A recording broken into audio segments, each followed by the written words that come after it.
शरीराला तापवायचं. अरे ते शरीरच नाही तर कुठलंही बायका मुलं कुठलंही ईश्वर भक्ती गेला तू शरीर जाळलं एकदा की संपलं सगळं.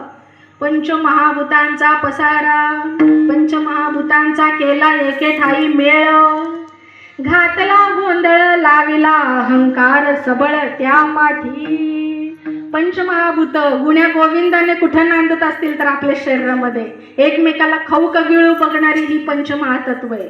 बघा तुम्ही, पाणी पृथ्वीला गिळतं, पाणी वाढलं तर पृथ्वी नाहीशी होईल. पूर्ण पाणी पृथ्वीला गिळू शकतं. मग ह्या पाण्याला कोण गिळतं? अग्नी. अग्नीला कोण गिळतं? वायू. वायूला कोण गिळतं? आकाश. एकमेकांना एरवी खाऊ का गिळू पाहणारी ही पंचमहातत्व आपल्या या शरीराच्या ठिकाणी गुण्या गोविंदाने नांदत आहेत. आणि ह्या गुण्या गोविंदाने नांदविणारी ही चैतन्य शक्ती आहे. तिला भगवंताने ईश्वर म्हटलेलं आहे आणि ती मन रूपाने आपल्या जीवनामध्ये कार्य करते. आणि ह्या मनामध्ये विचार येतात. हे विचार आपल्याला बदलता आले की आपलं जीवन सुखी. तुम्हाला दिव्यत्वाची प्राप्ती होणार की नाही हे तुमच्या मनावर अवलंबून आहे, मनात येणाऱ्या विचारांवर अवलंबून आहे. तुमच्या जीवनाचं नंदनवन व्हायचं का नाही व्हायचं हे तुमच्या विचारांवर अवलंबून आहे.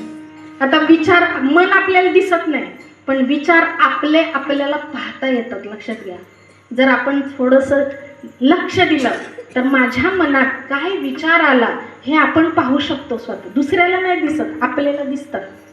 आपले विचार आपल्याला पाहता येतात. मग विचार काय आहे हो? चैतन्याची स्फूर्ती म्हणजे वृत्ती. वृत्ती म्हणजे विचार.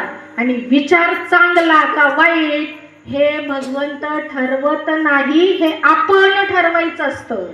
म्हणून सद्गुरू वामनराव पै सांगतात, तूच आहेस तुझ्या जीवनाचा शिल्पकार. तो भगवंत तुमच्या जीवनामध्ये, लक्षात घ्या व्याख्या काय केली आहे, परमेश्वर तुमच्या जीवनामध्ये कुठल्याही प्रकारची ढवळाढवळ करीत नाही.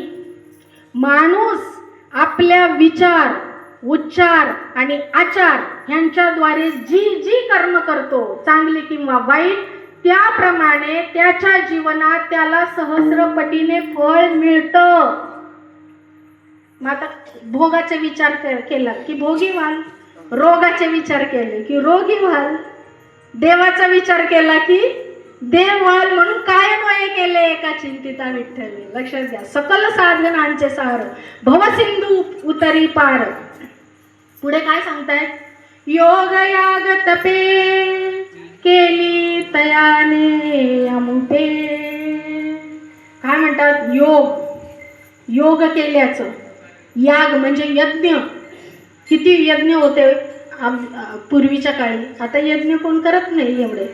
योग याग तपे, तपाला जायचे लोक 12-12 वर्ष घर सोडून तप करायला जायचे नाही का. हिमालयात जायचे, कुठे कोण काशीला जायचं, कोण तीर्थयात्रेला जायचं, पायी यात्रा करायची.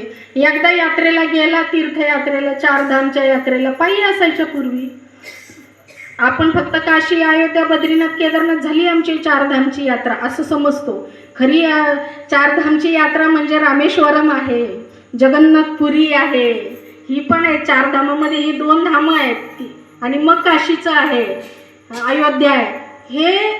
ही जी 4 धामाला लोक निघायची ती 12 वर परत आली तर खरी, नाहीतर ती म्हणजे माहितीच नाही की ती येतील की नाही. त्याला तप म्हणायचे. ते तापवायचे आपल्याला. अखंड नामस्मरणामध्ये, चिंतनामध्ये, अभ्यासासाठी ती लोक तप करायला जायचे. सगळं घरदार सोडून बायका मुलांचा त्याग करून तुला तप करायला जाऊन तपाने तापून, शरीराला तापून घ्यायची काहीही गरज नाही असं संतच सांगतात. असोनी संसारी, तुला संसारात राहायचंय. हात, पाय, कान, नाक, डोळे, मन, चित्त, बुद्धी हे सगळं दिलंय. बायका, मुलं, आई, वडील, शेजारी, नातेवाईक, हे जग, जमीन, जुमला, घर, हे सगळं जे दिलंय ना, हे तुला सुखाचं करण्यासाठी दिलेलं आहे. संसार वाईट नाही, त्या संसारामध्ये देव नाही म्हणून तो वाईट वाटतो आपल्याला. आता काय हे रांधा वाडा उष्टी काढा, रोज एवढ्या भाकरी थापायच्या, नशिबातच आलंय. अशा नशिबाला बोल लावतात. अरे तुला दिलंय ते आनंदाने विहार करण्यासाठी, चांगले नातेसंबंध टिकवा, आनंदाने जीवन जगा. आनंदासाठी जन्म आहे.